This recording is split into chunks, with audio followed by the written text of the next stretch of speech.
Hello guys, welcome to IITM Student Support channel. We are back with the preparation series of MLF and will cover MLT2. In this particular video, we will be solving question based on MLF week 1. So let's get started. So the question is asking to compute the loss for pair 1 and pair 2. This is pair 1, this is pair 2. These two pairs are used for dimensionality reduction for the given data. This is the data which is given to us. Now we need to calculate loss for pair 1 and loss for pair 2. So the question is asking about dimensionality reduction, and here we have data with two features, x1 and x2. So just let's call it points in 2D space. For example, if x1 is equal to 1, we have x2 is equal to 0.5. That means the coordinates are 1, 0.5. Similarly 2, 2.3. Now just quickly understand what exactly is dimensionality reduction. Since we all know that high dimensions data can be hard to visualize and interpret. Therefore, we use dimensionality reduction to just simplify the data. That means dimensionality reduction just simplifies the data. And how it simplifies the data? It simplifies the data by reducing the number of dimensions. And how it reduces the number of dimensions?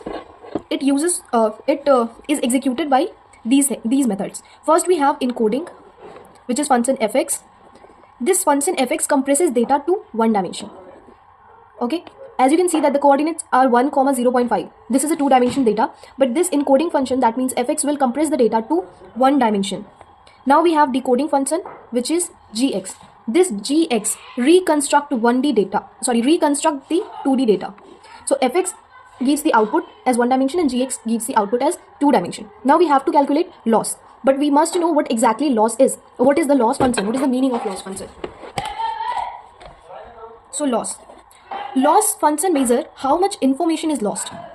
How much information is lost.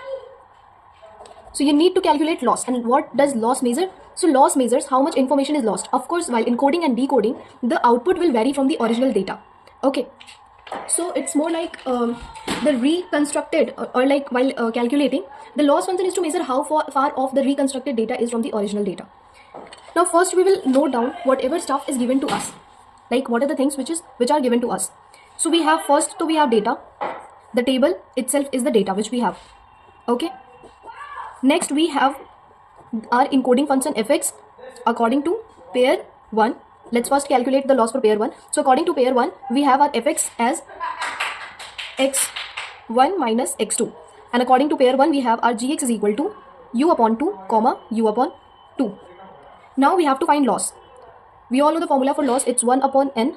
And this n is nothing but the number of data sets which we have. Summation xi is equal to 1 to n. G fxi minus xi. Okay, we'll note it down again. No issue. First, we will be finding xi. Xi is nothing but the original data set. Okay. Then we can calculate our fxi by putting the value of xi and using this function. Then we can calculate fxi by putting the value of this function. Then we will try to find out fx minus xi. This is nothing but the difference between reconstructed data, this two-dimensional reconstructed data, and the original data. So you can have this table with you. First we have xi, which is nothing but the original data, as I told you earlier as well. So we had 1, 0.5. So the first coordinate is this, second is this, third is this, and likewise the fourth is this. Now fxi, what is fxi? So according to the pair 1, our fx was x1 minus x2. That means the difference between both the data set. That means 1 minus 0.5, which will result in, oh wait a second, it's the red pen. It's 0.5. Then we have 2 minus 2.3, which will minus 0.3. Then we have 3 minus 3.1, which will result in minus 0.1. Then we have 4 minus 3.9, which will result in positive 0.1. Then we need to calculate g at fxi. Okay, so again we know that this fxi will result in one dimension, will give us one dimension output, and then g at fxi, which is the decoding function, it will again give output as two dimension data. So for pair 1, we had our g function as u upon 2, u upon 2. That means 0.5 upon 2, 0.5 upon 2. So it will be 0.25, 0.25.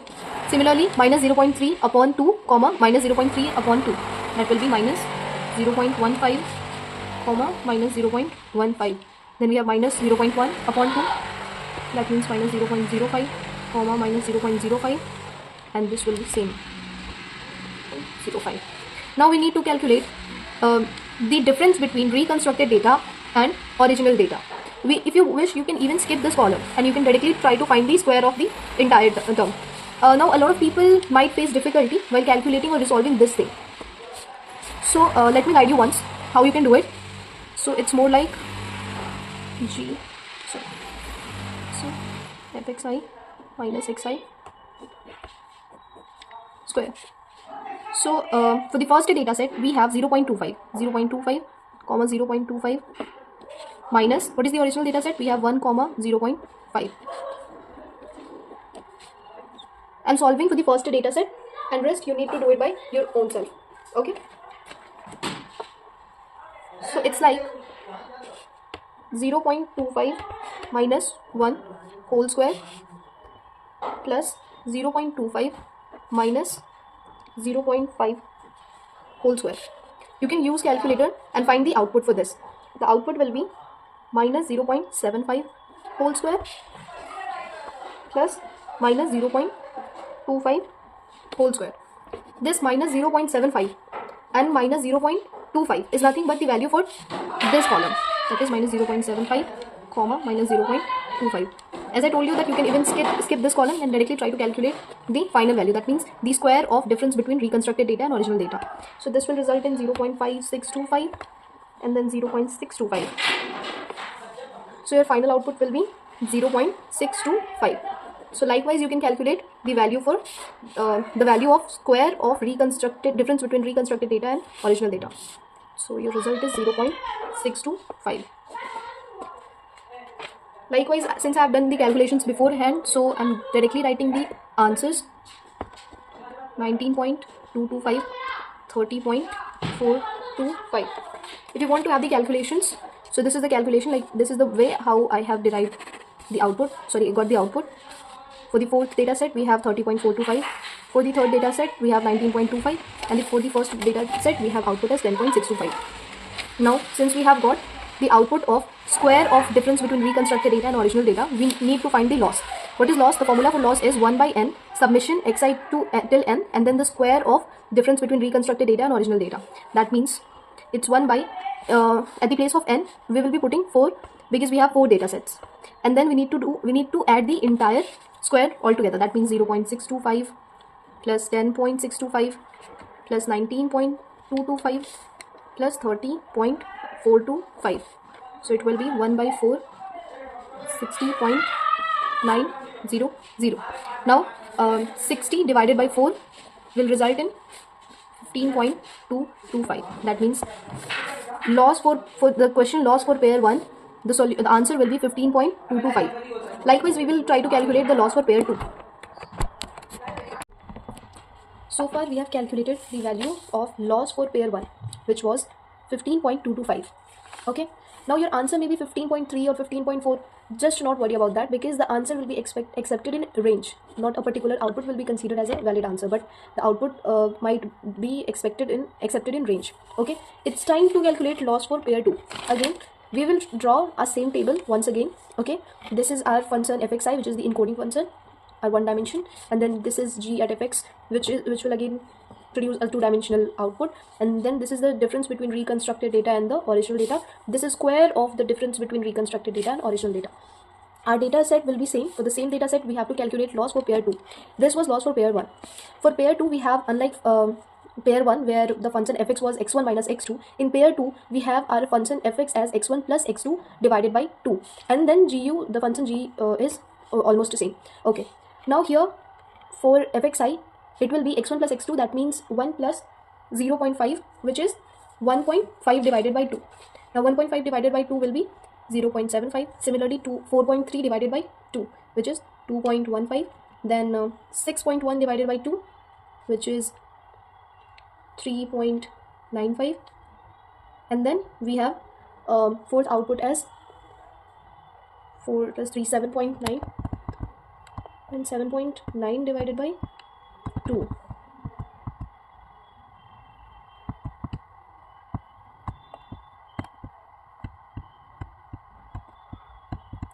So 7.9 divided by 2 will be, just wait, 3.05, 3.95.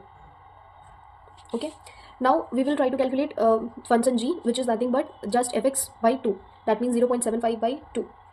0.75 by 2 will give us 0.375 comma 0.375.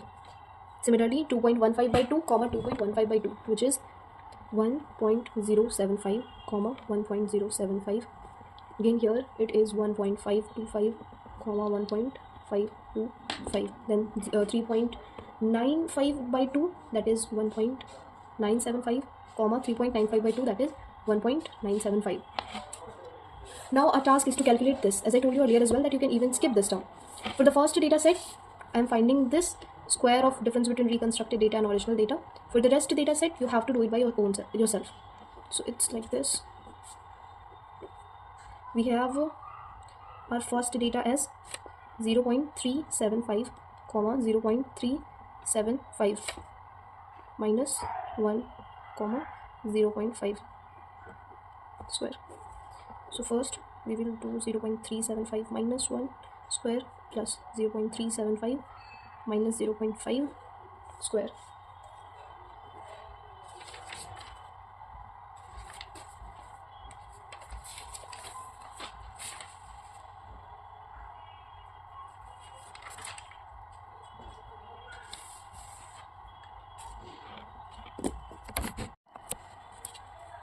So it is minus 0.625 square plus 0.125 square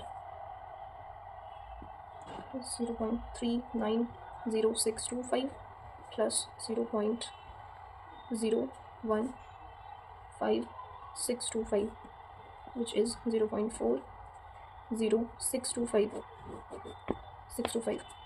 So our answer is 0.40625. As I have directly calculated the square of the difference between reconstructed data and original data. So what will be the output for here? This your 0.625 and 0.125 will, you can even write it here like this, 0.625 comma 0.125, but it's not necessary to mention this column. I have calculated the square of the difference between reconstructed data and original data for the first output. Rest you can do it by your own self. I have calculated the result beforehand, so that just the video length has already decreased 2.35625. Then we have 4.65625. Then we have 7.80625. Now, in order to calculate loss, you need to sum up this term. That means 1 by n. In this case, our n is 4. Then 0.40625 plus 2.35625 plus 4.65625 plus 7.80625, which is 1 by 4 times 15.225, and 15.225 divided by 4 will result in 3.80625. Your answer may be 3.8, 3.9 even, but as I told you earlier, that the answer will be accepted in range, not just a particular value. Okay, so that's all. So according to the question, loss for pair 1, the value for loss for pair 1 is 15.225, and for pair 2 it's 3.80625.